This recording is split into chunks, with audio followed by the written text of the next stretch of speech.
انکار تعظیم رسول کیا غضب ہے کفر کو کہتے ہیں جاہل احتیاط، صرف اسی کو ہے ثنائے مصطفیٰ لکھنے کا حق۔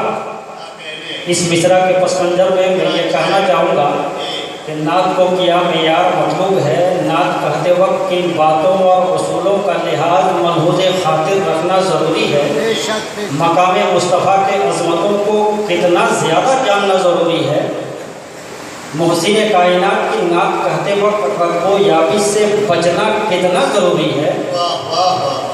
نعت کے میدان میں افراط ہوا تو ہلاکت کے باعث، تفریط ہوئی تو ہلاکت کے باعث، منصب نبوت سے گھٹانا بھی تباہی کی علامت ہے، منصب نبوت سے بڑھانا بھی تباہی کی علامت ہے۔ اگر کوئی حد سے تجاوز کرتا ہے تو الوہیت کی تجلی خاکستر کر دے گی، اور اگر کوئی کمی کرتا ہے تو شان رسالت کی تیز تلوار اس کی گردن ناپ دے گی۔ تو نعت گوئی ایک مشکل فن ہے جو پلسرات طے کرنے سے بھی دشوار تر ہے۔ سربا فلک پہاڑ کی چوٹی کی سیر کر لینا آسان ہے، شمس و قمر کے اوپر کمن ڈالنا سہل ہے، لیکن نعت گوئی کی نازک منزل سے کامیاب و کامیاب ہو کر گزر جانا آسان نہیں ہے، بلکہ از حد دشوار گزار ہے۔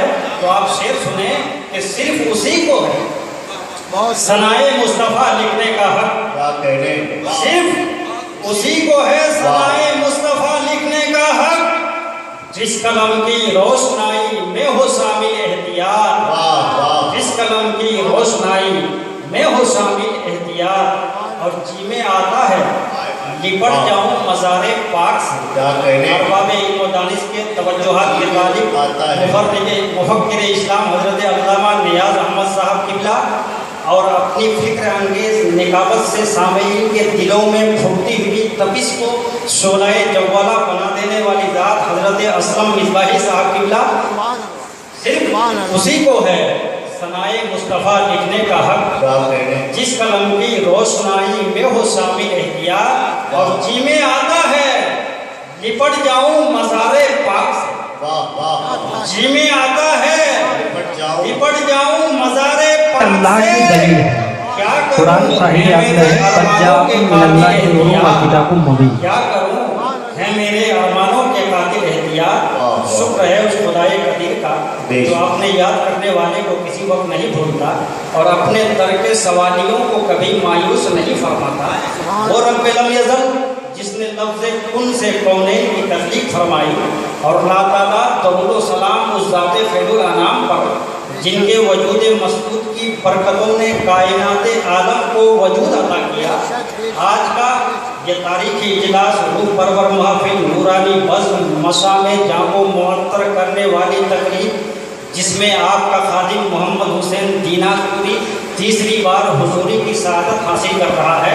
یہ تاریخی اجلاس ظاہری اور معنوی دونوں حیثیتوں سے آراستہ ہے، کیونکہ اس تاریخی اجلاس کی صدارت ایک ایسے عظیم المرتبہ شخصیت کے حوالے کی گئی ہے جنہیں دنیا افہام و ادراک کا شہنشاہ، مہتاب طریقت، آبرو علم و حکمت، فقیہ عصر و فقیہ نفس، شفیق ملت و شفیق القلم، استاذ العلماء حضرت علامہ مفتی شفیق احمد صاحب شریفی دامت برکاتہم العالیہ کی ذات گرامی سے جانتی، پہچانتی اور مانتی ہے۔ آپ کی دہلیز پر بڑے سے بڑے خطیب کی زبان لڑکھڑانے لگتی ہے، بڑے سے بڑے ادیب کی نوک قلم سے الفاظ ٹوٹ ٹوٹ کر گرنے لگتے ہیں۔ حضور شفیق ملت علم و فضل کا وہ کوہ ہمالیہ ہے جن کی دنیائے سنیت میں گناہ خوبیاں اور عظیم کارنامے ہیں۔ آپ اپنی ذات میں ایک زندہ تنظیم کی حیثیت اور ہزاروں انجمن سازی کی صلاحیت رکھتے ہیں۔ علمی حلقوں میں آپ کی شخصیت محتاج تعارف نہیں، بلفظ دیگر شفیق ملت علم کا ایک دریا ہے جو بہتا جا رہا ہے۔ قوم مسلم کی بدحالی، بد مذہبی اور گمراہی کے سد باب کے لیے آپ اپنے پہلو میں ایک مضطرب دل رکھتے ہیں۔ یقیناً آپ کی ذات بابرکات دور حاضر میں امت مسلمہ کے لیے نعمتیں غیر مترتبہ۔ میں جس مجہول جگہ سے آیا ہوا ہوں اس علاقے میں حضرت کے نام نامی اسم گرامی نے آج بھی ایوان باطل پر لرزہ برپا کر رکھا ہے۔ ظلم کی بے کنی کرنا، ظالم کو مٹانا، اہل اقتدار و اختیار کے بدعنوانیوں کو روکنا، اپنے حلق کا نوالا بھوکے کو دے دینا، یہ حضور شفیع ملت کی پاکیزہ زندگی کا ایک اہم ترین جز ہے۔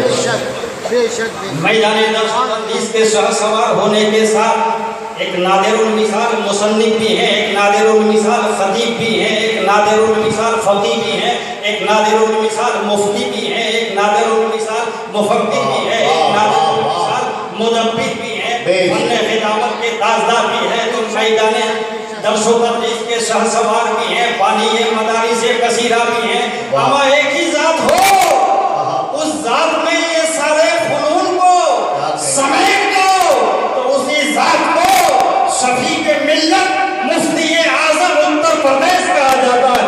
نعرہ تکبیر، نعرہ رسالت، مختار دو عالم کانفرنس۔ کہیں مدت میں ساقی بھیجتا ہے، ایسا مستانہ بدل دیتا ہے جو بگڑا ہوا دستور میخانہ۔ میری گفتگو کو کوئی مبالغہ آرائی نہ سمجھے، میں حقائق کا انکشاف کر رہا ہوں کہ شفیع ملت فرد واحد کا نام نہیں ہے، بہت سی خوبیوں کا نام ہے، تفکر کا نام ہے، تحقر کا نام ہے، تفہیم کا نام ہے، اسلام کے میر کارواں کا نام ہے، شارع بخاری مفتی شریف الحق صاحب امجدی کی ایک عظیم تحریک کا نام ہے۔ اما جو قال اللہ اور قال الرسول کے درس کو عام کرنے کے لیے خاردار وادیوں کی بھی پرواہ نہ کرے، اسی ذات کو شفیع ملت کہا جاتا ہے۔ یہ تحدیث نعمت کی بنیاد پر فخر کرنا جائز ہے، اس لیے میں یہ بات بتاتے ہوئے فخر محسوس کر رہا ہوں کہ مجھ جیسا کھوٹا سکہ بازار شفیع ملت میں چل رہا ہے، یہ میرے لیے آئیڈیل نہیں تو اور کیا ہے، یہ میری پختی نہیں تو اور کیا ہے، جبکہ مجھ سے بہتر زبان و لسان و بیان کے مالک اس بازار علم و ادب میں جاروب کشی کرنے کے متمنی ہیں۔ یقیناً حضور شفیع ملت کا احسان ہے خصوصیت کے ساتھ آپ کے خادم محمد حسین پر کہ حضرت نے میرے باطن کو آباد کیا، حفظ و حفظ کی آگ پر محبت رسول کا پانی ڈالا، ہمیشہ اپنی نوازا ہے، اپنی نوازشات و عنایات سے باکمال کیا ہے، اور ہر نازک موڑ پر میری ڈگمگاتی کشتی کو حضرت نے سہارا دیا۔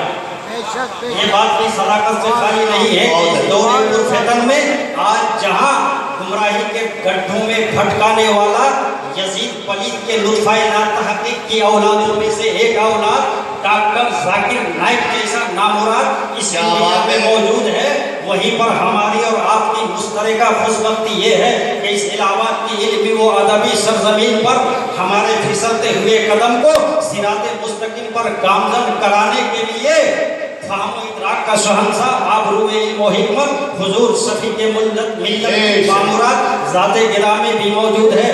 خالد کبھی ہاتھوں میں علم لیتے ہیں، تاریخ کبھی موجوں میں قدم لیتے ہیں، ہر دور میں اٹھتے ہیں یزیدی فتنے، ہر دور میں شبیر جنم لیتے ہیں، جنم لیتے ہیں۔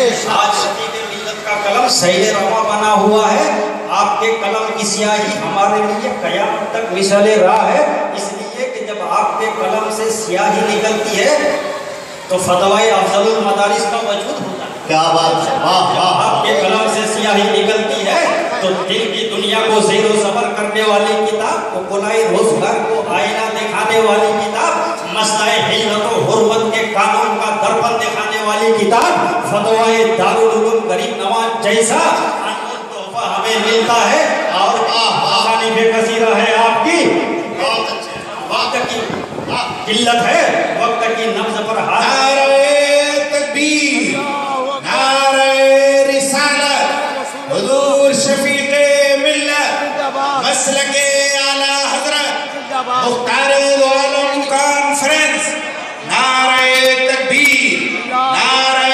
رسالت، سبحان زندہ باد، زندہ باد۔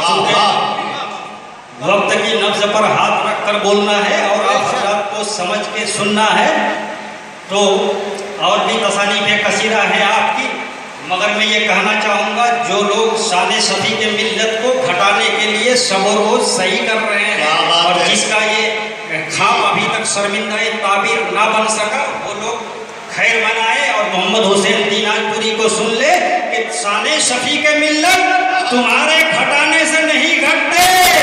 سن لیجئے جب تک اس گگن کے نیچے شفیع کے ملت کی لکھی ہوئی ان کتابوں کا ایک ایک نقطہ بھی محفوظ رہے گا یوں ہی شفیع کے ملت کا بول بھرا رہے گا.